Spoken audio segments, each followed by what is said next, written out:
నమస్తే. శ్రీ గురుభ్యో నమః. శ్రీమాత్రే నమః. శ్రావణ మాసం అంటే మనకి శ్రావణ ఆషాఢ లాగానే మనకి శ్రావణ మాసంలోకి రాగానే ఏమవుతున్నాయంటే కొత్త కొత్త పండగలన్నీ వస్తాయి. ఆషాఢంలో మొదలైన ఆరాధన అంతా కూడా శ్రావణంలో కనిపిస్తూనే ఉంటుంది. ఇందులో మరి శ్రావణ పంచమి, శుక్లపక్షంలో వచ్చేటువంటి పంచమిని నాగపంచమి అంటారు. ఈ నాగపంచమి అంటే ఏంటి అంటే నాగదేవతను ఆరాధించడము. నాగదేవత అంటే మనకు మనుషులకి నాగలోకానికి ఉండేటువంటి ఒక సంబంధాన్ని తెలిపేటువంటిది ఒక విధంగా. మీరు ఎప్పుడైనా చూడండి, మనం మహాభారతంలో చూస్తే భీముడి కథకి తన ముత్తాతలైనటువంటి ఆ నాగలోకానికి వెళ్ళి భీముడు సంపాదించినటువంటి గొప్పనైన శక్తి, ఇవన్నీ మనకు తెలుస్తాయి. అంటే మనకు ముందు నుండి కూడా మనుష్య నాగ సంబంధం ఉంది ఒకటి. ఇక రెండు, ఈ ప్రకృతిలో ఉన్నటువంటి ప్రతి దాన్ని పరమాత్మగా తలిచేటువంటి సంస్కృతి భారతీయ సంస్కృతి, సనాతన సంస్కృతి.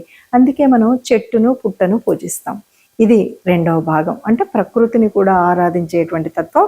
ప్రకృతిలో పుట్టినటువంటి ప్రతి జీవి కూడా మాకు పరమాత్మతో సమానం, అందరికీ బతికే హక్కు ఉంది అని చెప్పేటువంటిది. అందుకని అది చేస్తాం.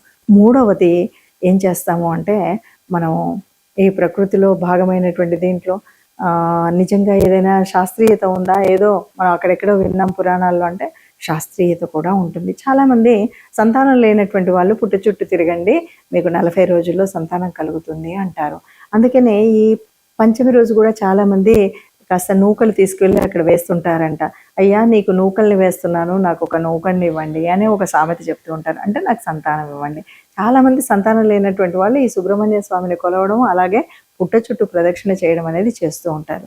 ఎందుకు ఇలా చేస్తారు అంటే, దీనికి శాస్త్రీయంగా ఒక భావన ఏం చెప్తారు అంటే, ఏ పుట్ట అయినా సరే చీమలు పెడతాయి.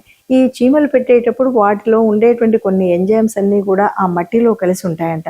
ఎప్పుడైతే మనం పుట్టకు పూజ చేయాలని నీళ్లు చల్లి పసుపు కుంకుమలు చల్లుతామో ఆ వాసన పైకి వస్తుంది. ఆ ఎంజైమ్ ఏదైతే ఉందో దానివల్ల అది మనం దాని చుట్టూ పుట్ట చుట్టూ తిరుగుతూ ఉన్నప్పుడు ఆ పీల్చినటువంటి గాలి వల్ల ముఖ్యంగా స్త్రీలలో సంతానోత్పత్తికి సంబంధించినటువంటి ఎంజైమ్స్ ఊరుతాయంట.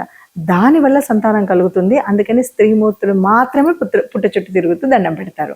అంతే తప్ప స్త్రీలు వేరు పురుషులు వేరు, స్త్రీలైతేనే సంతానం అవుతుందా అని అడ్డదిడ్డమైన వెటకారమైన ప్రశ్నలు వేసేటువంటి అందరికీ నమస్కారం, అది వేయకండి.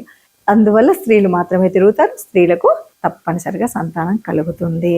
మరి ఏం చేస్తామంటే, చక్కగా ఉదయాన్నే లేస్తాం, స్నానం చేస్తాం. ఇక్కడ ఇంకొక మాట కూడా చెప్తారు, ఏదైనా పొయ్యి మీద ఉడికించినటువంటి ప్రసాదం ఏం పెట్టరు అక్కడ నువ్వు చిమ్మిలి అనేటువంటిది, నువ్వుల్ని బెల్లాన్ని దంచి పెడతారు, దాన్నే ప్రసాదంగా పంచుతారు. అలాగే అక్కడ మట్టి తెచ్చి కాస్త బొట్టులాగా పెట్టుకోరు, చెవుకి పెడుతూ ఉంటారు. ఇవన్నీ కూడా ఒక నాగశాస్త్రానికి సంబంధించినటువంటి విషయాలు. అంటే మనం ఎప్పుడు కూడా పాము అనేటువంటి ఒక శత్రుత్వంతో కాకుండా, పాము అంటే నాగదేవత అనేటువంటి ఒక మిత్రుత్వంతో కొలిసేటువంటి ఒక గొప్ప సంస్కృతి మనది.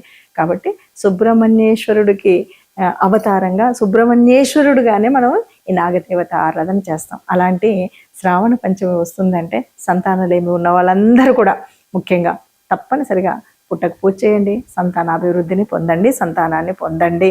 అలాగే ఇంకేదైనా సరే సనాతన ధర్మంలో ఉన్నటువంటి శాస్త్రీయత మనకు తెలుసు కనుక తప్పనిసరిగా చెట్టును పుట్టను పూజించాలి. కనుక ప్రకృతి ఆరాధనలో భాగం కాబట్టి సంతానం ఉన్నవాళ్ళు కూడా పూజించండి. మొత్తంగా హిందూ అని పుట్టినటువంటి వాళ్ళందరూ కూడా ఈ శ్రావణ పంచమి రోజు నాగదేవత దగ్గరికి వెళ్ళి అమ్మని ఆరాధన చేయడం అనేటువంటిది ముఖ్యం. అలా చేసి అమ్మ దేవుణ్ణి పొందడం కోసం ప్రయత్నం చేద్దాం. నమస్తే.